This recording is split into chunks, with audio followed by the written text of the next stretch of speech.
Pues hoy vamos a leer el capítulo 60 de las aventuras del caballero Don Quijote de la Mancha. En el capítulo anterior, Cervantes había aprovechado para poner verde a Avellaneda, que había hecho la continuación del Quijote, y le debió sentar fatal, porque en el prólogo ya le ponía verde. Pero bueno, ahora ya casi a final del libro aprovecha para rematarle un poquito. Y además decide que Don Quijote y Sancho no van a pasar por Zaragoza. No sabemos por qué, decidió, a lo mejor es que ya se le había hecho muy largo el libro, pero decide que sigan para Barcelona sin pasar por Zaragoza, lo cual es una pena porque nos hubiera encantado la descripción de Zaragoza a principios del siglo XVII. Capítulo 60. De lo que sucedió a Don Quijote yendo a Barcelona. Era fresca la mañana y daba muestras de serlo asimismo el día en que Don Quijote salió de la venta, informándose primero cuál era el más derecho camino para ir a Barcelona sin tocar en Zaragoza. Tal era el deseo que tenía de sacar mentiroso aquel nuevo historiador que tanto decían que le vituperaba.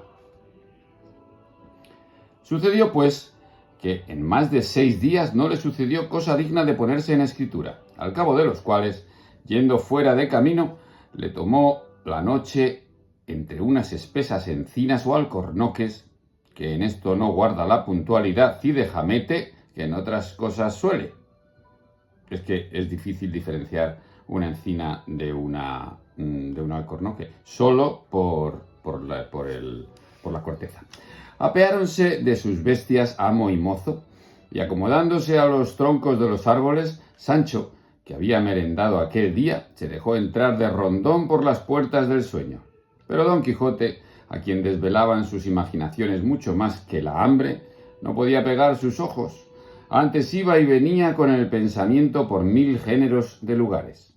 Ya le parecía hallarse en la cueva de Montesinos, ya ver brincar y subir sobre su pollina a la convertida en labradora Dulcinea. Ya le sonaban en los oídos las palabras del sabio Merlín que le referían las condiciones y diligencias que se habían de hacer y tener en el desencanto de Dulcinea. Desesperábase de ver la flojedad y caridad poca de Sancho su escudero, pues, a lo que creía, solo 5 azotes se había dado, número desigual y pequeño para los infinitos que le faltaban. Y de esto recibió tanta pesadumbre y enojo que hizo este discurso. Sin nudo gordiano cortó el magno Alejandro, diciendo tanto monta cortar como desatar, y no por eso dejó de ser universal señor de toda la Asia, ni más ni menos podría suceder ahora en el desencanto de Dulcinea si yo azotase a Sancho a pesar suyo, que si la condición de este remedio está en que Sancho reciba los 3000 y tantos azotes, ¿qué se me da a mí que se los dé él o que se los dé otro? Pues la sustancia está en que él los reciba, lleguen por do llegaren. Con esta imaginación se llegó a Sancho, habiendo primero tomado las riendas de Rocinante, y acomodándolas en modo que pudiese azotarle con ellas, comenzóle a quitar las cintas, que es opinión que no tenía más que la delantera, en que se sustentaban los gregüescos.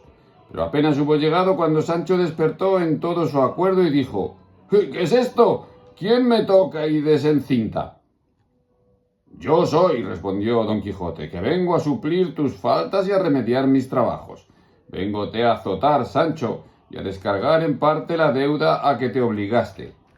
Dulcinea perece, tú vives en descuido, yo muero deseando, y así desatácate por tu voluntad, que la mía es de darte en esta soledad por lo menos 2000 azotes. Eso no, dijo Sancho, pues a merced se esté quedo, sino por Dios verdadero que nos han de oír los sordos. Los azotes a que yo me obligué han de ser voluntarios, y no por fuerza, y ahora no tengo ganas de azotarme. Basta que doy a vuesa merced mi palabra de vapularme y mosquearme cuando en voluntad me viniere. No hay dejarlo a tu cortesía, Sancho, dijo Don Quijote, porque eres duro de corazón y, aunque villano, blando de carnes. Y así procuraba y pugnaba por desenlazarle, viendo lo cual Sancho Panza se puso en pie y arremetiendo a su amo se abrazó con él a brazo partido y echándole una zancadilla, dio con él en el suelo boca arriba. Púsole la rodilla derecha sobre el pecho y con las manos le tenía las manos, de modo que ni le dejaba rodear ni alentar. Don Quijote le decía: «¿Cómo, traidor, contra tu amo y señor natural te desmandas? ¿Con quien te da su pan te atreves?» «Ni quito rey ni pongo rey», respondió Sancho, «sino ayúdame a mí, que soy mi señor». Esto es de la famosa frase de «ni quito ni pongo rey». «Vuesa merced me prometa que se estará quedo y no tratará de azotarme por ahora, que yo le dejaré libre y desembarazado, donde no, aquí morirás, traidor, enemigo de doña Sancha». Prometióselo Don Quijote y juró por vida de sus pensamientos no tocarle el pelo de la ropa y que dejaría en toda su voluntad y albedrío el azotarse cuando quisiere. Levantóse Sancho y desvióse de aquel lugar un buen espacio, y yendo a arrimarse a otro árbol, sintió que le tocaban en la cabeza y alzando las manos, topó con 2 pies de persona con zapatos y calzas. Tembló de miedo. Acudió a otro árbol y sucedióle lo mismo. Dio voces llamando a Don Quijote que le favoreciese. Hízolo así Don Quijote y preguntándole qué le había sucedido y de qué tenía miedo, le respondió Sancho que todos aquellos árboles estaban llenos de pies y de piernas humanas. Tentólos Don Quijote y cayó luego en la cuenta de lo que podía ser y díjole a Sancho: «No tienes de qué tener miedo, porque estos pies y piernas que tientas y no ves, sin duda son de algunos forajidos y bandoleros que en estos árboles están ahorcados, que por aquí los suele ahorcar la justicia cuando los coge, de 20 en 20 y de 30 en 30, por donde me doy a entender que debo estar cerca de Barcelona». ¿Cómo se la gastaban allí? Y así era la verdad como él lo había imaginado. Al partir, alzaron los ojos y vieron los racimos de aquellos árboles que eran cuerpos de bandoleros. Ya en esto amanecía, y si los muertos no los habían espantado, no menos los atribularon más de 40 bandoleros vivos que de improviso les rodearon, diciéndoles en lengua catalana que estuviesen quedos y se detuviesen hasta que llegase su capitán. Hallóse Don Quijote a pie, su caballo sin freno, su lanza arrimada a un árbol, y finalmente sin defensa alguna, y así tuvo por bien de cruzar las manos e inclinar la cabeza guardándose para mejor sazón y coyuntura. Acudieron los bandoleros a expulgar al rucio y a no dejarle ninguna cosa de cuantas en las alforjas y maleta traía. Y avínole bien a Sancho que en una ventrera que tenía ceñida venían los escudos del duque y los que habían sacado de su tierra. Y con todo eso, aquella buena gente le escardara y le mirara hasta lo que entre el cuero y la carne tuviera escondido, si no llegara en aquella sazón su capitán, el cual mostró ser de hasta edad de 34 años, mayor para la época, robusto, más que de mediana proporción, de mirar grave y color morena. Venía sobre un poderoso caballo, vestida la acerada cota y con 4 pistoletes, que en aquella tierra se llaman pedreñales, a los lados. Vio que sus escuderos, que así llaman a los que andan en aquel ejercicio, iban a despojar a Sancho Panza. Mandóles que no lo hiciesen y fue luego obedecido. Y así se escapó la ventrera. Admiróle ver lanza arrimada al árbol, escudo en el suelo y a Don Quijote armado y pensativo, con la más triste y melancólica figura que pudiera formar la misma tristeza. Llegóse a él, diciéndole: «No estéis tan triste, buen hombre, porque no habéis caído en las manos de algún cruel Osiris, sino en las de Roque Guinart, que tienen más de compasivas que de rigurosas».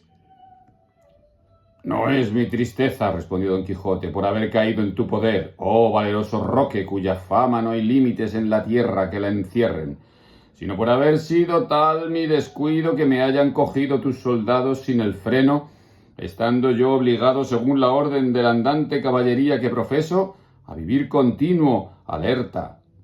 siendo a todas horas centinela de mí mismo, porque te hago saber, oh gran Roque, que si me hallaran sobre mi caballo con mi lanza y con mi escudo, no les fuera muy fácil rendirme, porque yo soy Don Quijote de la Mancha, aquel que de sus hazañas tiene lleno todo el orbe. Luego Roque Guinart conoció que la enfermedad de Don Quijote tocaba más en locura que en valentía, y aunque algunas veces le había oído nombrar, nunca tuvo por verdad sus hechos, ni se pudo persuadir a que semejante humor reinase en corazón de hombre y holgase en extremo de haberle encontrado para tocar de cerca lo que de lejos de él había oído. Y así le dijo: valeroso caballero, no os despechéis ni tengáis a siniestra fortuna en que os halláis. Que podía ser que en estos tropiezos vuestra torcida suerte se enderezase, que el cielo, por extraños y nunca vistos rodeos de los hombres no imaginados, suele levantar los caídos y enriquecer los pobres. Ya le iba a dar las gracias Don Quijote cuando sintieron a sus espaldas un ruido como de tropel de caballos, y no era sino uno solo, sobre el cual venía a toda furia un mancebo, al parecer de hasta 20 años, vestido de damasco verde, con pasamanos de oro, gregüescos y saltaembarca, con sombrero terciado a la valona, botas enceradas y justas, espuelas, daga y espada dorada, con una escopeta pequeña en las manos y 2 pistolas a los lados. Al ruido volvió Roque la cabeza y vio esta hermosa figura, la cual, en llegando a él, dijo: en tu busca venía, oh valeroso Roque, para hallar en ti, si no remedio, a lo menos alivio en mi desdicha, y no por tenerte suspenso, porque sé que no me has conocido, quiero decirte quién soy. Yo soy Claudia Jerónima, hija de Simón Forte, tu singular amigo y enemigo particular de Clauquel Torrellas, que asimismo lo es tuyo por ser uno de los de tu contrario bando, y ya sabes que este Torrellas tiene un hijo que don Vicente Torrellas se llama, o a lo menos se llamaba no a 2 horas. Este, pues, por abreviar el cuento de mi desventura, te diré en breves palabras la que me ha causado. Vióme, requebróme, escuchéle, enamoréme a hurto de mi padre, porque no hay mujer, por retirada que esté y recatada que sea, a quien no le sobre tiempo para poner en ejecución y efecto sus atropellados deseos. Finalmente, él me prometió ser mi esposo, y yo le di la palabra de ser suya, sin que en obras pasásemos adelante. Supe ayer que, olvidado de lo que me debía, se casaba con otra, y que esta mañana iba a desposarse, nueva que me turbó el sentido y acabó la paciencia. Y por no estar mi padre en el lugar, le tuve yo de ponerme en el traje que ves, y apresurando el paso a este caballo, alcancé a don Vicente obra de 1 legua de aquí, y sin ponerme a dar quejas ni a oír disculpas, le disparé esta escopeta y por añadidura estas 2 pistolas, y a lo que creo le debí de encerrar más de 2 balas en el cuerpo, abriéndole puertas por donde, envuelta en su sangre, saliese mi honra. Allí le dejo entre sus criados, que no osaron ni pudieron ponerse en su defensa. Vengo a buscarte para que me pases a Francia, donde tengo parientes con quien viva, y asimismo a rogarte defiendas a mi padre, porque los muchos de don Vicente no se atrevan a tomar en él desaforada venganza. Roque, admirado de la gallardía, bizarría, buen talle y suceso de la hermosa Claudia, le dijo: ven, señora, y vamos a ver si es muerto tu enemigo, que después veremos lo que más te importare. Don Quijote, que estaba escuchando atentamente lo que Claudio había dicho y lo que Roque Guinart respondió, dijo: no tiene nadie para qué tomar trabajo en defender a esta señora, que lo tomo yo a mi cargo. Denme mi caballo y mis armas, y espérenme aquí, que yo iré a buscar a ese caballero, y muerto o vivo, le haré cumplir la palabra prometida a tanta belleza. Nadie dude de esto, dijo Sancho, porque mi señor tiene muy buena mano para casamentero, Pues no a muchos días que hizo casar a otro que también negaba a otra doncella su palabra. Y si no fuera porque los encantadores que le persiguen le mudaron su verdadera figura en la de un lacayo, esta fuera la hora que ya la tal doncella no lo fuera. Roque, que atendía más a pensar en el suceso de la hermosa Claudia que en las razones de amo y mozo, no las entendió. Y mandando a sus escuderos que volviesen a Sancho todo cuanto le habían quitado del rucio, mandóles asimismo que se retirasen a la parte donde aquella noche habían estado alojados. Y luego se partió con Claudia a toda priesa a buscar al herido o muerto don Vicente. Llegaron al lugar donde le encontró Claudia y no hallaron en él sino recién derramada sangre. Pero teniendo la vista por todas partes, descubrieron por un recuesto arriba alguna gente y diéronse a entender, como era la verdad, que debía de ser don Vicente a quien sus criados, o muerto o vivo, llevaban para curarle o para enterrarle. Diéronse priesa a alcanzarlos, que como iban despacio, con facilidad lo hicieron. Hallaron a don Vicente en los brazos de sus criados, a quien, con cansada y debilitada voz, rogaba que le dejasen allí morir porque el dolor de las heridas no consentía más que más adelante pasase. Arrojáronse de los caballos Claudia y Roque, llegáronse a él, temieron los criados la presencia de Roque y Claudia se turbó en verla de don Vicente. Y así, entre enternecida y rigurosa, se llegó a él y asiéndole de las manos le dijo: si tú me dieras estas, conforme a nuestro concierto, nunca tú te vieras en este paso. Abrió los casi cerrados ojos el herido caballero y reconociendo a Claudia le dijo: bien veo, hermosa y engañada señora, que tú has sido la que me has muerto, pena no merecida ni debida a mis deseos, con los cuales ni con mis obras jamás quise ni supe ofenderte. Luego, ¿no es verdad, dijo Claudia, que ibas esta mañana a desposarte con Leonora, la hija del rico Balbastro? No, por cierto, respondió don Vicente, mi mala fortuna te debió de llevar estas nuevas para que celosa me quitases la vida, la cual, pues, la dejo en tus manos y en tus brazos, tengo mi suerte por venturosa. Y para asegurarte de esta verdad, aprieta la mano y recíbeme por esposo, si quisieres, que no tengo otra mayor satisfacción que darte del agravio que piensas que de mí has recibido. Apretóle la mano Claudia y apretósele a ella el corazón, de manera que sobre la sangre y pecho de don Vicente se quedó desmayada, y a él le tomó un mortal parasismo. Confuso estaba Roque y no sabía qué hacerse. Acudieron los criados a buscar agua que echarles en los rostros y trujéronla, con que se los bañaron. Volvió de su desmayo Claudia, pero no de su parasismo don Vicente, porque se le acabó la vida.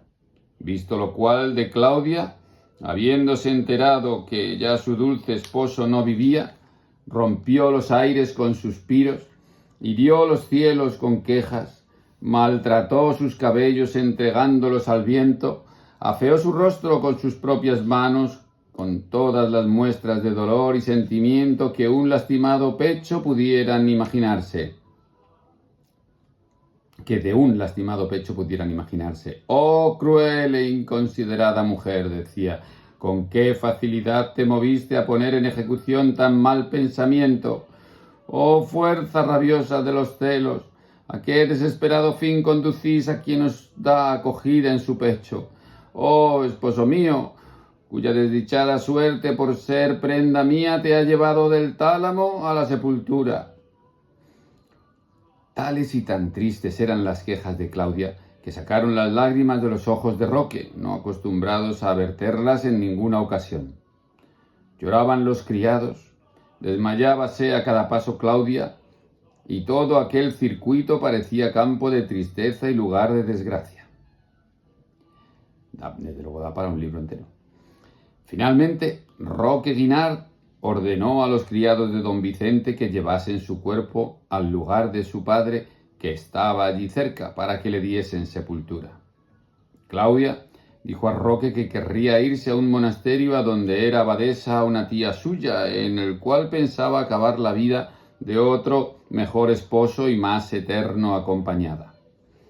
Alabóle Roque su buen propósito, ofreciéndosele de acompañarla hasta donde quisiere y de defender a su padre de los parientes y de todo el mundo si ofenderle quisiere.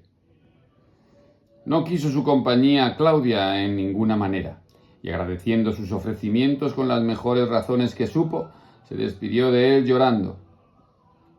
Los criados de don Vicente llevaron su cuerpo y Roque se volvió a los suyos, y este fin tuvieron los amores de Claudia Jerónima. Pero qué mucho si tejieron la trama de su lamentable historia las fuerzas invencibles y rigurosas de los celos. Halló Roque Guinart a sus escuderos en la parte donde les había ordenado, y a don Quijote entre ellos, sobre Rocinante, haciéndoles una plática en que les persuadía dejasen aquel modo de vivir tan peligrosos así para el alma como para el cuerpo. Pero como los más eran gascones, gente rústica y desbaratada, no les entraba bien la plática de don Quijote. De gascones, eso en una parte de Francia. Llegado que fue Roque, preguntó a Sancho Panza si le habían vuelto y restituido las alhajas y preseas que los suyos del rucio le habían quitado. Sancho respondió que sí, sino que le faltaban 3 tocadores que valían 3 ciudades.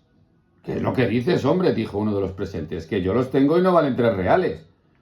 Así es, dijo don Quijote, pero estímalos mi escudero en lo que ha dicho por habérmelos dado quien me los dio. Mandóselo, que se lo había dado Altisidora. Mandóselos volver al punto Roque Guinart y mandando poner los suyos en ala, mandó traer allí delante de todos los vestidos, joyas y dineros y todo aquello que desde la última repartición habían robado. Y haciendo brevemente el tanteo, volviendo lo no repartible y reduciéndolo a dineros, lo repartió por toda su compañía con tanta legalidad y prudencia que no pasó un punto ni defraudó nada de la justicia distributiva. Hecho esto, con lo cual todos quedaron contentos, satisfechos y pagados, dijo Roque a don Quijote: si no se guardase esta puntualidad con estos, no se podría vivir con ellos. A lo que Sancho dijo: según lo que aquí he visto, es tan buena la justicia que es necesaria que se use aún entre los mismos ladrones. Eso está bien. Es tan buena la justicia que es necesaria que se use aún entre los mismos ladrones. Oyólo un escudero y enarboló el mocho de un arcabuz con el cual sin duda le abriera la cabeza a Sancho si Roque Guinart no le diera voces que se detuviese. Pasmóse Sancho y propuso de no descoser los labios en tanto que entre aquella gente estuviese.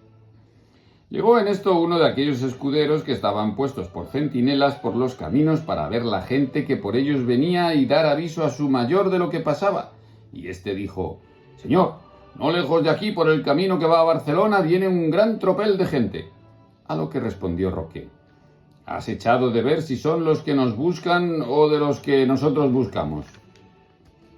No, sino de los que buscamos, respondió el escudero. Pues salid todos, replicó Roque, y traédmelos aquí luego sin que se os escape ninguno. Hiciéronlo así y quedándose solos don Quijote, Sancho y Roque, aguardaron a ver lo que los escuderos traían. Y en este entretanto dijo Roque a don Quijote: nueva manera de vida le debe de parecer al señor don Quijote la nuestra. Nuevas aventuras, nuevos sucesos y todos peligrosos. Y no me maravillo que así le parezca, porque realmente le confieso que no hay modo de vivir más inquieto ni más sobresaltado que el nuestro. A mí me han puesto en el no sé qué deseos de venganza que tienen fuerza de turbar los más sosegados corazones. Yo de mi natural soy compasivo y bien intencionado, pero, como tengo dicho, el querer vengarme de un gran agravio que se me hizo, así da con todas mis buenas inclinaciones en tierra que preservo en este estado a despacho y pesar de lo que entiendo. Y como un abismo llama a otro y un pecado a otro pecado, hanse eslabonado las venganzas de manera que no solo las mías, pero las ajenas tomo a mi cargo. Pero Dios es servido de que, aunque me veo en la mitad del laberinto de mis confusiones, no pierdo la esperanza de salir de él a puerto seguro. Admirado quedó Don Quijote de oír hablar a Roque tan buenas y concertadas razones, porque él se pensaba que entre los de oficios semejantes de robar, matar y saltear no podía haber alguno que tuviese buen discurso, y respondióle: Señor Roque, el principio de la salud está en conocer la enfermedad y en querer tomar el enfermo las medicinas que el médico le ordena. Vuesa merced está enfermo, conoce su dolencia y el cielo, o Dios, por mejor decir, que es nuestro médico, le aplicará medicinas que le sanen, las cuales suelen sanar poco a poco y no de repente y por milagro. Y más, que los pecadores discretos están más cerca de enmendarse que los simples, y pues vuesa merced ha mostrado en sus razones su prudencia, no hay sino tener buen ánimo y esperar mejoría de la enfermedad de su conciencia. Y si vuesa merced quiere ahorrar camino y ponerse con facilidad en el de su salvación, véngase conmigo, que yo le enseñaré a ser caballero andante, donde se pasan tantos trabajos y desventuras que tomándolas por penitencia en 2 paletas le pondrán en el cielo. Rióse Roque del consejo de Don Quijote, a quien, mudando plática, contó el trágico suceso de Claudia Jerónima, de que le pesó en extremo a Sancho, que no le había parecido mal la belleza, desenvoltura y brío de la moza. Llegaron en esto los escuderos de la presa, trayendo consigo a 2 caballeros a caballo y 2 peregrinos a pie, y un coche de mujeres con hasta 6 criados que a pie y a caballo las acompañaban, con otros 2 mozos de mulas que los caballeros traían. Cogiéronlos los escuderos en medio, guardando vencidos y vencedores gran silencio, esperando a que el gran Roque Guinart hablase, el cual preguntó a los caballeros de quién eran y a dónde iban y qué dinero llevaban.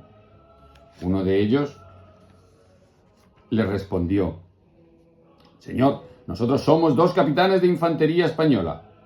Tenemos nuestras compañías en Nápoles y vamos a embarcarnos en 4 galeras que dicen están en Barcelona con orden de pasar a Sicilia. Llevamos hasta 200 o 300 escudos, con que a nuestro parecer vamos ricos y contentos, pues la estrecheza ordinaria de los soldados no permite mayores tesoros. Preguntó Roque a los peregrinos lo mismo que a los capitanes. Fuele respondido que iban a embarcarse para pasar a Roma y que entre entrambos podrían llevar hasta 60 reales. Quiso saber también quién iba en el coche y a dónde y el dinero que llevaban. Y uno de los de a caballo dijo: Mi señora, doña Guiomar de Quiñones, mujer del regente de la vicaría de Nápoles, con una hija pequeña, una doncella y una dueña, son las que van en el coche. Acompañámosla 6 criados y los dineros son 600 escudos. De modo, dijo Roque Guinart, que ya tenemos aquí 900 escudos y 60 reales. Mis soldados deben de ser hasta 60. Mírese a cómo le cabe a cada uno, porque yo soy mal contador. Oyendo decir esto, los salteadores levantaron la voz diciendo: ¡Viva Roque Guinart muchos años, a pesar de los lladres que su perdición procuran! Mostraron afligirse los capitanes, entristecióse la señora regenta y no se holgaron nada los peregrinos viendo la confiscación de sus bienes.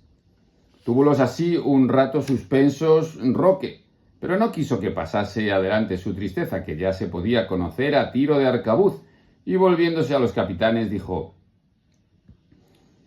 Vuesas mercedes, señores capitanes, por cortesía, sean servidos de prestarme 60 escudos, y la señora regenta 80, para contentar esta escuadra que me acompaña, porque el abad de lo que canta llanta. Y luego pueden seguir su camino libre y desembarazadamente, con un salvoconducto que yo les daré, para que si toparen otras de algunas escuadras mías que tengo divididas por estos contornos, no les hagan daño, que no es mi intención de agraviar a soldado ni a mujer alguna, especialmente a las que son principales. Qué justo era este Roque Guinart, que te daba un salvoconducto y todo para que no te siguieran robando. Esto es como las multas, porque si te ponen una multa, se la puedes enseñar al siguiente diciendo que ya me la han puesto. Infinitas y bien dichas fueron las razones con que los capitanes agradecieron a Roque su cortesía y liberalidad, que por tal la tuvieron, en dejarles su mismo dinero. La señora doña Guiomar de Quiñones se quiso arrojar del coche para besar los pies y las manos del gran Roque, pero él no lo consintió en ninguna manera. Antes le pidió perdón del agravio que le había hecho, forzado de cumplir con las obligaciones precisas de su mal oficio. Mandó la señora regenta a un criado suyo diese luego los 80 escudos que le había repartido, y ya los capitanes habían desembolsado los 60. Iban los peregrinos a dar toda su miseria, pero Roque les dijo que se estuviesen quedos y volviéndose a los suyos les dijo: de estos escudos 2 tocan a cada uno y sobran 20. Los 10 se den a estos peregrinos y los otros 10 a este buen escudero, porque pueda decir bien de esta aventura.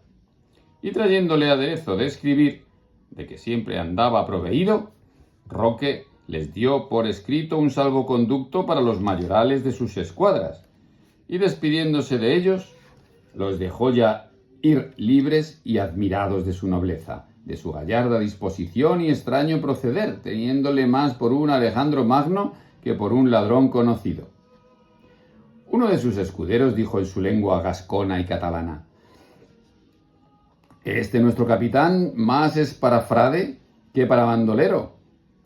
Si de aquí adelante quisiere mostrarse liberal, séalo con su hacienda y no con la nuestra. No lo dijo tan paso el desventurado que dejase de oírlo Roque, el cual, echando mano a la espada, le abrió la cabeza casi en 2 partes, diciéndole: de esta manera castigo yo a los deslenguados y atrevidos. Pasmáronse todos y ninguno le osó decir palabra, tanta era la obediencia que le tenían. Apartóse Roque a una parte y escribió una carta a un su amigo a Barcelona, dándole aviso como estaba consigo el famoso Don Quijote de la Mancha, aquel caballero andante de quien tantas cosas se decían y que le hacía saber que era el más gracioso y el más entendido hombre del mundo, y que de allí a 4 días, que era el de San Juan Bautista, se le pondría, o sea, el 24 de junio, se le pondría en mitad de la playa de la ciudad, armado de todas sus armas, sobre Rocinante su caballo y a su escudero Sancho sobre su asno, y que diese noticia de esto a sus amigos los niarros, para que con él se solazasen. Que él quisiera que carecieran de este gusto los cadells, sus contrarios, pero que esto era imposible a causa que las locuras y discreciones de Don Quijote y de los donaires de su escudero Sancho Panza no podían dejar de dar gusto general a todo el mundo. Despachó estas cartas con uno de sus escuderos que, mudando el traje de bandolero en el de un labrador, entró en Barcelona y la dio a quien iba.